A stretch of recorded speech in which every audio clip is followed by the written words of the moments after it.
Welcome to the Tantrum of the Week podcast, where we talk about the latest tantrum erupting at your house and give you quick ideas about what's happening and how to help them go away. I'm Lynn McLean. I'm a child therapist and parent coach, and I've helped lots of parents manage lots of tantrums. We talk about real tantrums every podcast and give you pro tips about how to manage them. I'm so glad you're here. Hi, this week's Tantrum of the Week is from a family who has a strong Mexican-American cultural heritage. Parents grew up speaking Spanish and wanted the very same thing for their kids. And so they have created a bilingual household.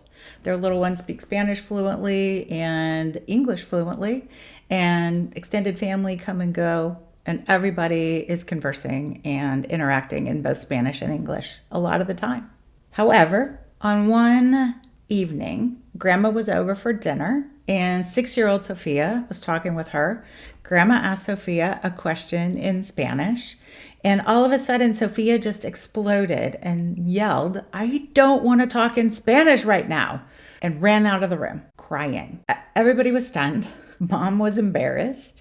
Grandma was confused, and Sophia was obviously very upset, and nobody really knew why. I think it's important for us to think about what to do in the moment, how come it might have happened, and what are some ideas for helping Sophia calm down afterwards and how to prevent another similar situation in the future. So in the moment, it's important for parents to really think about their own emotions. Mom was probably taken completely off guard because she's used to Sophia speaking Spanish all the time, and she's especially used to her loving talking to her grandma in Spanish. So she was embarrassed probably, as well as caught off guard, and also maybe a little mad. I think all of those things are very understandable in the moment, and it can be easy to overreact. The first thing I always encourage parents to do is just take a minute and take a breath. Think about how you're feeling and calm down, honestly. Sophia has left the scene. She's no longer tantruming. She's no longer screaming and crying. So Mom knows she's safe. And honestly, it's probably good for Sophia to have a little space and time to calm down as well while Mom's calming down. After a beat, Mom can go in, join Sophia. Honestly, just that way of being with kids in a calm way. When they're upset and dysregulated, and we are regulated, it helps them calm down. It's co-regulation. It's powerful. And just being with them in that moment without saying anything is a really helpful use of your time. After everybody is a little calm, Sophia can listen.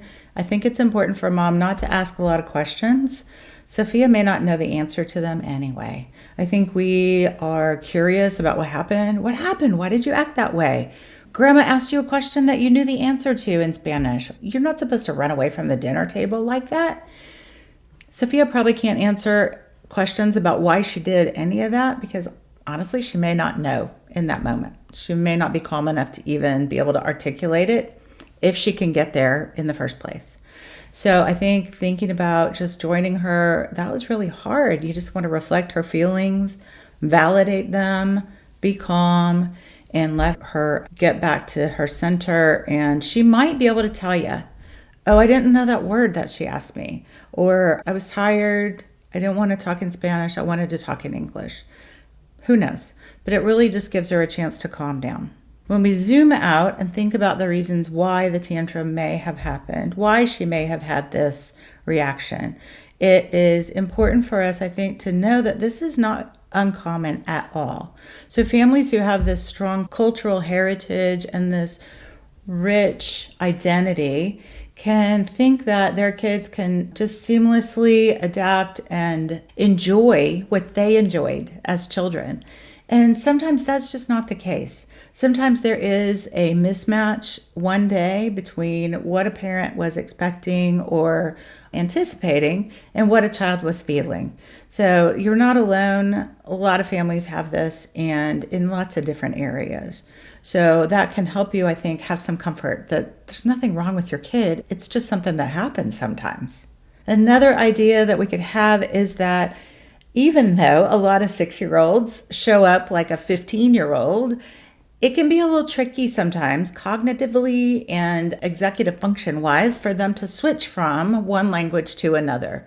So, for example, if this dinner occurred on a school night, maybe Sophia was speaking in English all day long, thinking in English all day long because she was at school. And then she comes home and family is speaking in Spanish, especially because grandma's there. And it can be a little hard, and maybe her brain just wasn't keeping up as quickly as it might at another time. So understanding developmentally where she is, I think, can help us give some context to her behavior, which can seem inappropriate and embarrassing at the time. Another thing that can happen with 6-year-olds is they are aware of their peers and they are aware of differences between them and their peers. In this age, it's not uncommon for them to start to have some heightened awareness and maybe some, not embarrassment about being different, but awareness. So thinking about Sophia's reaction, it might come from maybe a day at school where everybody's speaking English, and she may know that her best friend doesn't speak in Spanish at home. So she may have had this reaction like, I don't want that. That's not me. All of these things can go into this feeling that she's having. It, again, doesn't mean that inappropriate behavior is okay. It just means we understand where it was coming from. And her feelings are not bad. I mean, she has them.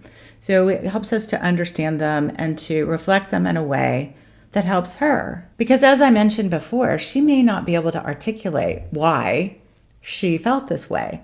So we just hold up a mirror. I think you were really feeling hard or stressed out about speaking Spanish right then. It can help her like, oh, actually, yeah, I was. So that way she can start to build on this awareness. And next time, maybe she has a little more space between feeling overwhelmed and overreacting. Maybe she can say, hold on, let me think about that. Or what was that word? And then she can react in a different way and not just being overwhelmed and having a tantrum. So that's one benefit of us calming down, thinking about where she's coming from, and offering her some perspective about what just happened with her. I think another thing for us to think about is ways of integrating what we wish for our children in a fun and constructive and positive way for them versus an expectation. So we might have this idea that, well, grandma's here and we are going to speak in Spanish at dinner when grandma's here. That's just the expectation. It's less of a rule and more of an idea and something that we're going to follow. It might feel, though, like a rule and some difficulty to a 6-year-old. So you might think about how to make things a little more fun and relaxed. Maybe there's a game that you're going to play that everybody can play in Spanish. Or maybe you have grandma read a bedtime story in Spanish to the kids. There are ways to integrate this in a very warm and inviting and really familial way that mom probably remembers from her own background that can really help kids feel like, oh yeah, this is something that feels great to me. And it doesn't feel like pressure. So that's another way for us to put things together and think about ways to offset a tantrum in the future. Language is a really important part of our identity, and parents who are gifting their children with their cultural identity and a dual language experience, its richness and its identity and its such a sense of belonging, but understanding that sometimes that comes with a little bit more difficulty for our younger generation can really help parents know that it's not anything against them or their family personally. It's just where their little one is at that time. Thanks for tuning in for this episode of Tantrum of the Week, and I'd be interested to hear about cultural issues that might happen in your family. I'm so glad you were here for this episode of Tantrum of the Week. I'd love to know if any of this happens at your house and how you handle it. Comment, subscribe, and email us about your kid's Tantrum of the Week. We love to hear about your passionate kids. And even though I am a real play therapist, this episode is not therapy. There are lots of amazing professionals, and I recommend that you contact them if your family needs that kind of support.